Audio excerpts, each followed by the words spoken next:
आज हम महत्तम समापवर्तक यानी मासा यानी एचसीएफ के बारे में जानेंगे। क्या जरूरत है एचसीएफ की और कैसे निकालते हैं और ये होता क्या है। हम न सिर्फ महत्तम समापवर्तक बल्कि अपवर्तक, समापवर्तक और महत्तम समापवर्तक के बारे में जानेंगे। सबसे पहले हम ये देखते हैं कि इसकी अवधारणा क्या है, कहते किसे हैं, क्या जरूरत है इसकी। अगर बहुत सारी संख्याएं दी हो, हमें एक ऐसी संख्या का पता करना हो जिसका उन दी हुई संख्याओं में पूरा पूरा भाग चला जाए, उससे बड़ी संख्या का भाग न जा पाए। सबसे बड़ी संख्या जिसका दी गई संख्याओं में पूरा पूरा भाग चला जाए उसे हम महत्तम समापवर्तक कहेंगे। एक संख्या में कई संख्याओं का पूरा पूरा भाग जा सकता है, दूसरी में कई संख्याओं का पूरा पूरा भाग जा सकता है। तो एक संख्या में जितनी भी संख्याओं का पूरा पूरा भाग जा सकता है वो सब उसके अपवर्तक होते हैं। यहाँ पर हमने दो संख्या ली है, 12 और 32। हम दोनों के पहले अलग अलग अपवर्तक देखेंगे, फिर उनके समापवर्तक देखेंगे और फिर महत्तम समापवर्तक यहाँ पर देखेंगे। पहले हम संख्या 12 लेते हैं।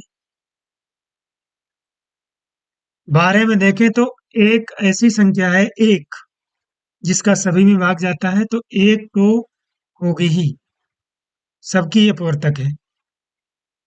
हम कैसे इसके अपवर्तक निकाल सकते हैं, इसके लिए हम क्या करेंगे, हम संख्या को यहाँ पे लिखेंगे, इस तरीके से निशान लगाएंगे। सबसे छोटी संख्या से इसे काटना शुरू करेंगे। तो एक का से तो एक से काटना नहीं है, क्योंकि उसका तो भाग चला ही जाता है सब में, वो तो सभी का अपवर्तक है।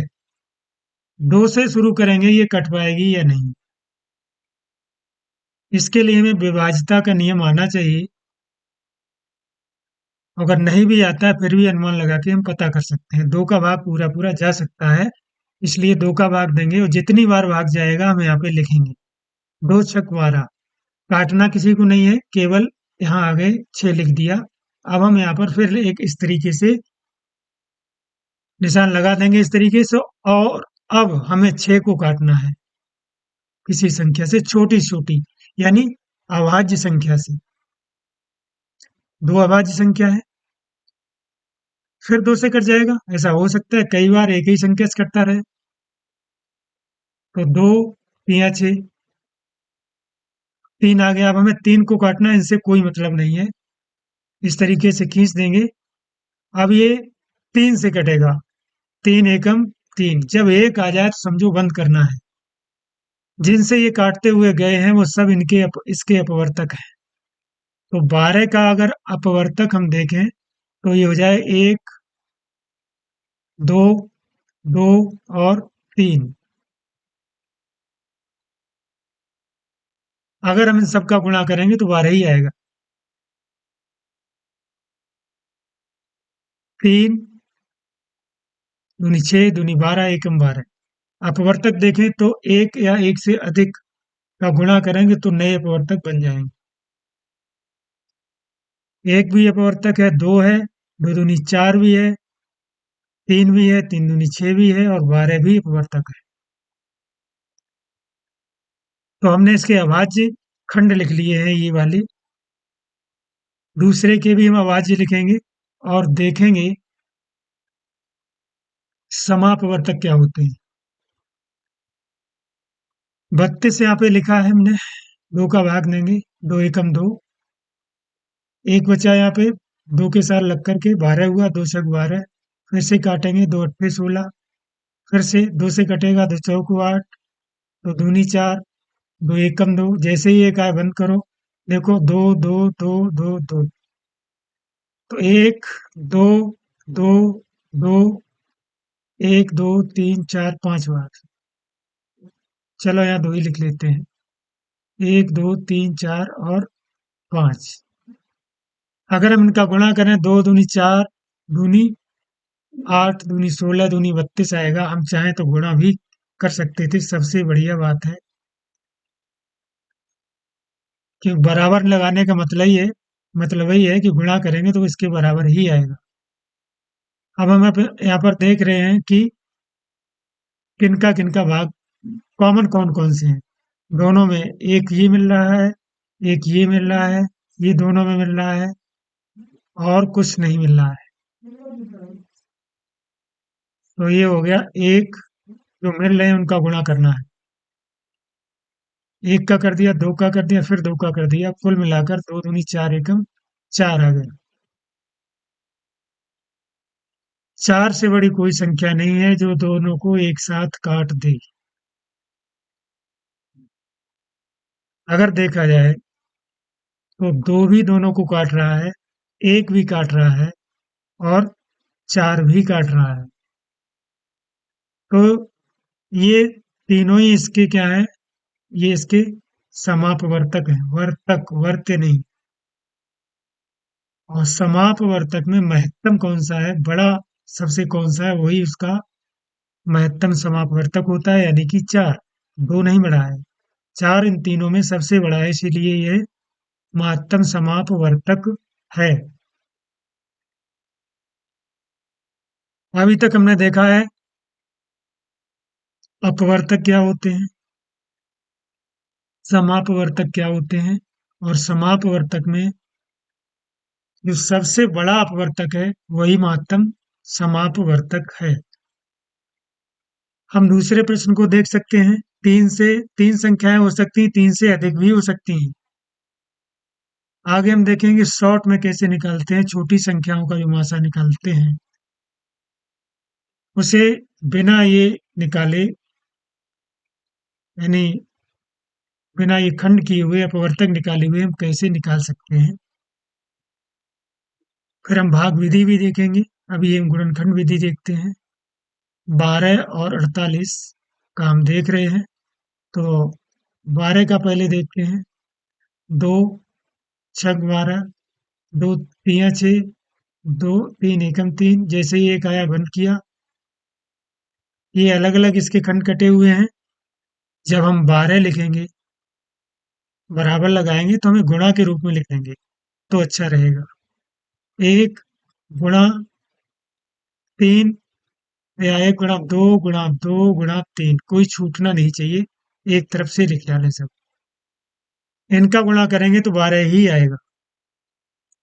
48 का निकालेंगे तो हम यहाँ पर 48 वाले को दो से भाग देंगे। दो दूनी चार, दो चौकू आठ, दो एकम दो, दो दूनी चार, दो छक 12, दो तिया 6, तीन एकम तीन। एक आ गया, बस इन सब का गुणा करना है। एक गुणा दो, गुणा दो, गुणा दो, गुणा दो, गुणा तीन। एक गुणा दो, गुणा दो, गुणा दो, गुणा तीन। एक बार फिर से है दो का, और तीन। तीन दूनी 6, दूनी 12, दूनी 24, दूनी 48, एक में 48। मासा निकालना है। महत्तम समापवर्तक हम यहाँ पर लिख देंगे मासा बराबर। वैसे लिखना तुम्हें ये भी चाहिए किसका किसका मासा निकाल रहे हैं। 12 और 48 को कोष्ठक में लिख देंगे। आगे हम देखेंगे कि कैसे पूछा जाता है और लिखते कैसे हैं। मासा महत्तम समापवर्तक 12 और 48 का बराबर। ये भाषा हो गई एक तरीके की। अब जो जो यहाँ मिल रहे हैं उनका सबका गुणा करना है। देखिए ये मिल गया, एक लिख देंगे। गुणा दोनों में दो मिल रहा है, दो गुणा फिर से दो मिल गया। जितनी बार मिलता जाए गुणा करें। आगे तीन भी मिल रहा है, तीन का गुणा कर लें। ये नहीं मिले ऊपर, कॉमन नहीं है, उभयनिष्ठ नहीं है, इसलिए कॉमन का मतलब दोनों में होना, उभयनिष्ठ नहीं है। तो जो उभयनिष्ठ है वो ही करने हैं, सिर्फ उभयनिष्ठ नहीं है उन्हें नहीं करना है। गुणा कर देंगे। तीन दूनी 6, दूनी 12, एकम 12, यानी 12 और 48 का मासा है 12। यहाँ पर हम देख रहे हैं कि अगर एक संख्या का दूसरी संख्या में पूरा पूरा भाग चला जाए तो छोटी संख्या मासा होती है, लेकिन अगर पूरा पूरा नहीं जाता तब हमें निकालना ही पड़ेगा। ऐसे ही हम तीन संख्याओं का निकाल सकते हैं। 20 का अलग निकालेंगे। देखिए हम डायरेक्ट कर रहे हैं। 20 बराबर 1 दूनी 2 दूनी 4 पंजे 20। काटेंगे 20 को तो ऐसे ही कटेगा। 15 करेंगे। 1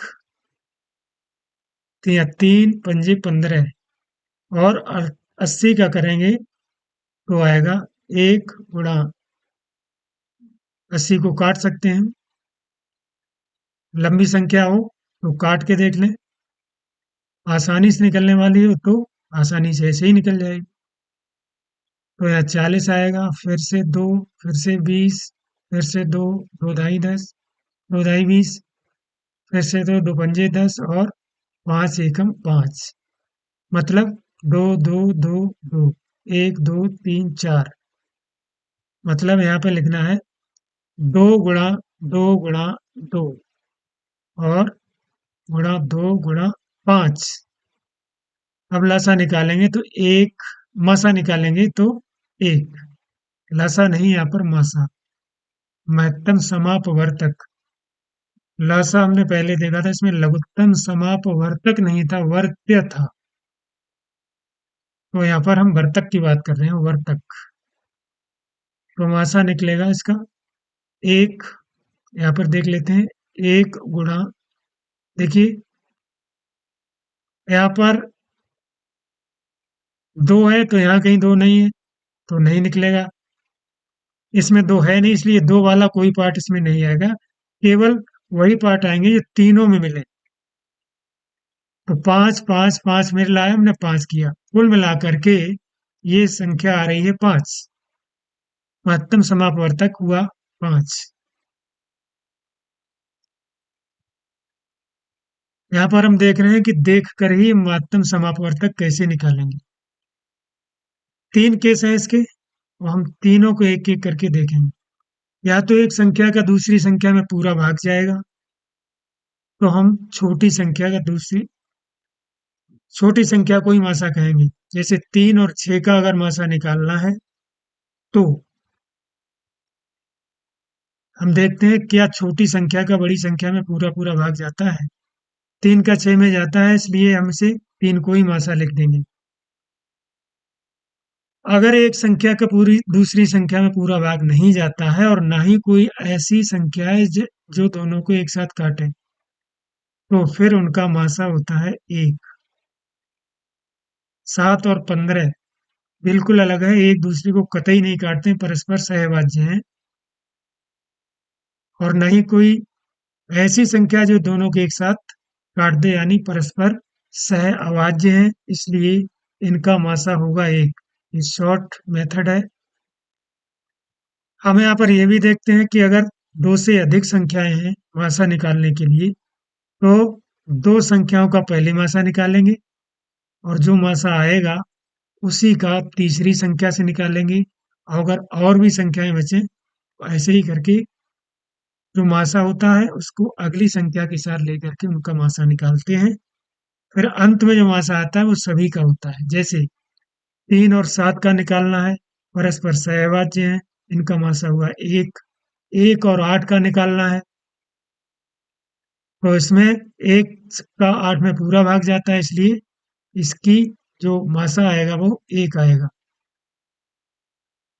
दूसरे शब्दों में हम कहें तो ये तीनों संख्याएं परस्पर सहवाज्य हैं, इसलिए इनका मासा 1 होगा।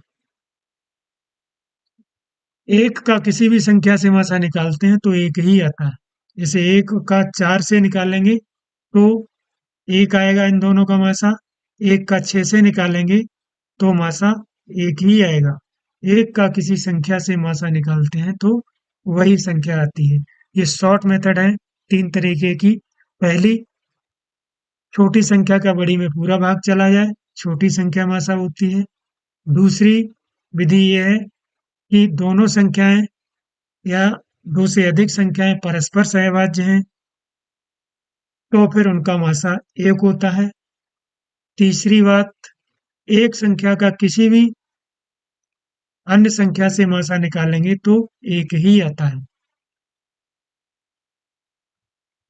यहाँ पर हम देख रहे हैं कि अभी तक हम लिखते थे कि मासा लिखने के बाद कोष्टक में उतनी संख्याएं लिख देते थे। तो इसको ये मान लिया जाता था कि इन संख्याओं का मासा निकाला जाना है। तो यहाँ पर हमने ये प्रदर्शित किया है, यहाँ पर दो संख्याओं का मासा है, यहाँ पर तीन का है इसमें। यहाँ पर किसका निकालना है?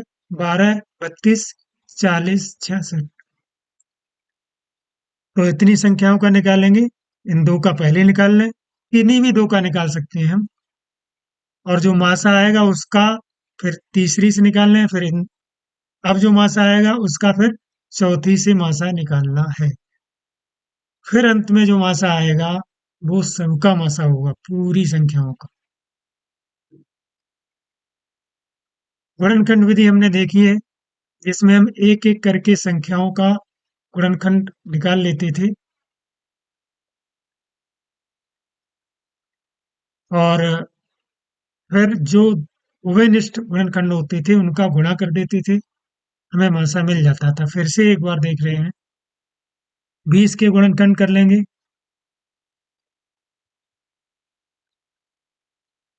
2 ढाई 20, 2 पंजे 10, 5 एकम 5, 1 गुणा 2 गुणा 2 गुणा 5, ऐसे गुणा करेंगे वही आना चाहिए।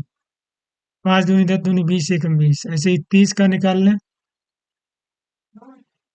30 का 2, 15, 3 पंजे 5 एकम, 1 गुणा 2 गुणा 3 गुणा 5, 5 दिए 15 दूनी 30। अब हमें मासा निकालना है, तो ये देखिए दोनों में मिला। तो माँ स 20 और 30 का निकालना है, तो ये बराबर 1। फिर ये मिल गया, इसका गुणा करेंगे। 5 मिल गया, ये कर देंगे। ये नहीं मिले तो नहीं करेंगे, ओवरनिष्ठ होने चाहिए।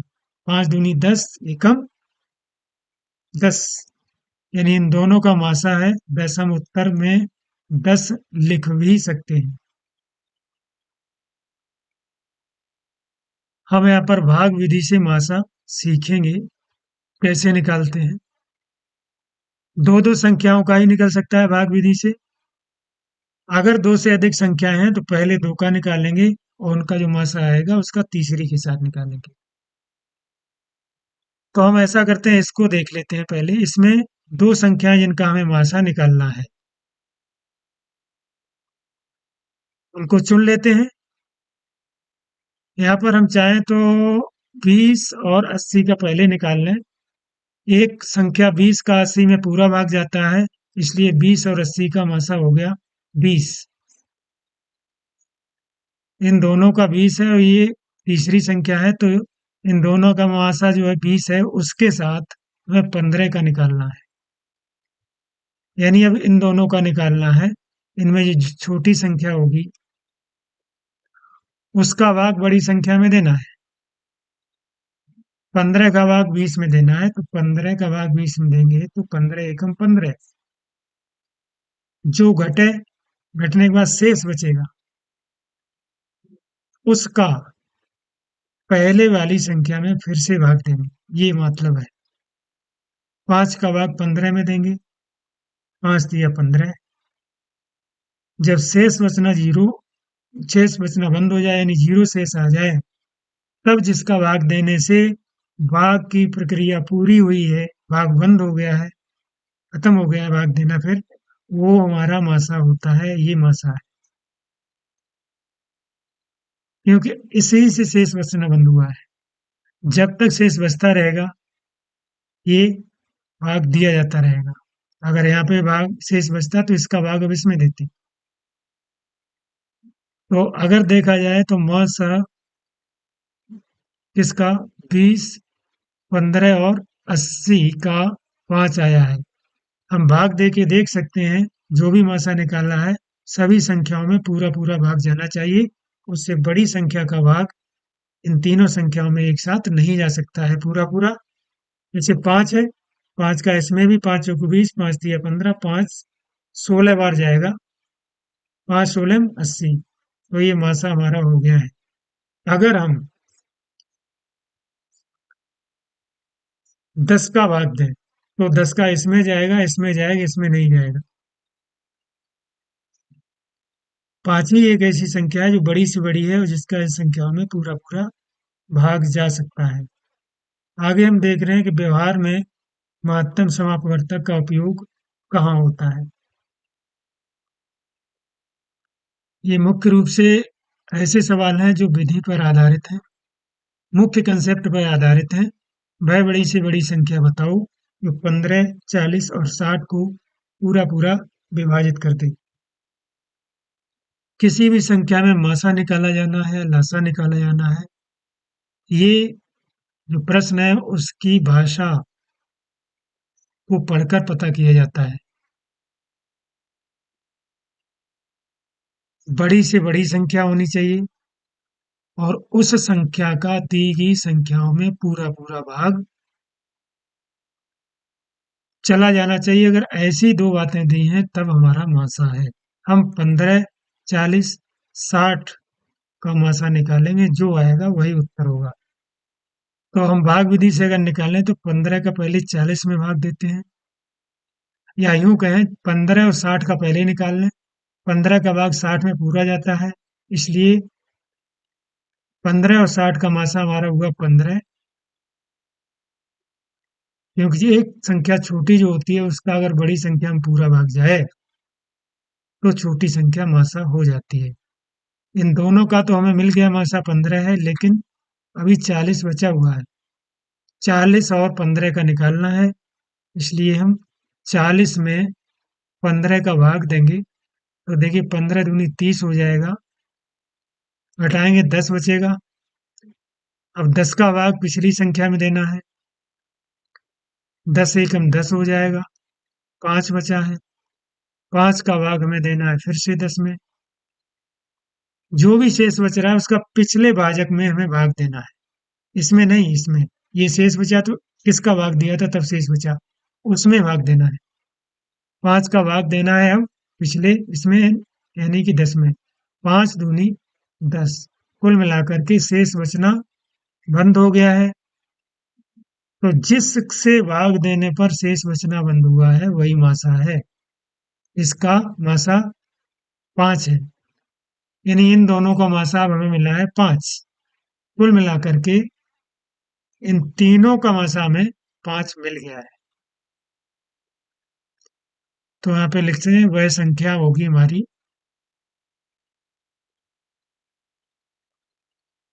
5।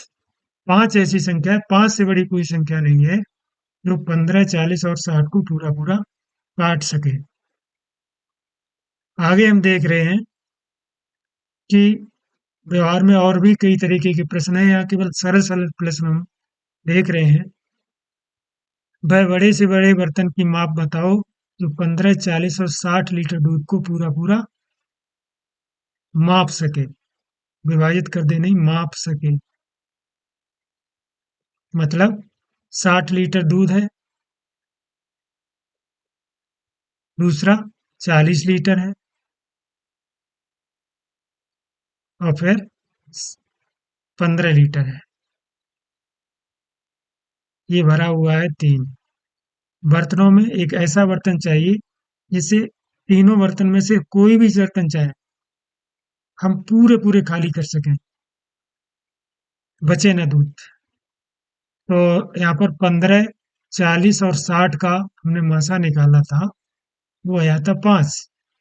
5 लीटर का हम बर्तन लें और इसके दूध को पूरा खाली कर पाएंगे, जिसमें 15 लीटर दूध है। मान लीजिए 60 लीटर है, चलिए इसमें 40 है, इसमें 15 है, तो ये 12 बार में पूरा निकल जाएगा, ये 8 बार में पूरा निकलेगा, ये 3 बार में निकल जाएगा। मतलब बचेगा नहीं, उस बर्तन से पूरे पूरे बर्तन खाली किए जा सकते हैं। हम आप यहाँ पर देख रहे हैं एक नए तरीके का सवाल है ये। उस सड़क की लंबाई बताओ जो 50 मीटर, 48 मीटर और 60 मीटर की दूरी को पूरा पूरा नाप सके। ये दूरी है, मान लीजिए 50 मीटर, और ये है 48 मीटर, और दूसरी दूरी है 60 मीटर। हमें एक ऐसी सड़क की लंबाई चाहिए जो पूरा पूरा दूरी को नाप सके। या फिर ऐसा भी सवाल हो सकता है कि ये रस्सी है इतने इतने मीटर की, हमें वो लंबाई पता करनी है जिस लंबाई के बराबर टुकड़े करें तो इनमें बचे न रस्सी पूरा पूरा टुकड़ा हो जाए। तब हम क्या करेंगे, इनके हम मासा यानी कि एचसीएफ निकालेंगे, 50, 48 और 60। यहाँ पर कोई दो संख्या ऐसी नहीं जिनका पूरा भाग चला जाए एक दूसरे में, इसलिए हमें सबका ही निकालना पड़ेगा।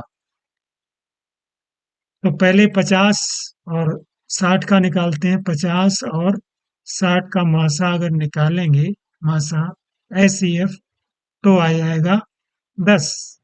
10 का 50 में भी जाता है, 60 में भी जाता है। अब 10 और 48 का चाहिए। 10 और 48 का चाहिए तो 10 का भाग 48 में देंगे। 10 चौक 40, 8 बचा। अब ये शेष बचा, फिर हमने इसको भाजक बना दिया। पिछले भाजक में जिससे भाग देने पर ये शेष बचा था उसमें हम इसका भाग देंगे। 8 का भाग 10 में दें, 8 एकम 8। अब 2 शेष बच गया। इस शेष को फिर भाजक बनाएंगे और पिछले भाजक में हम फिर से भाग देंगे।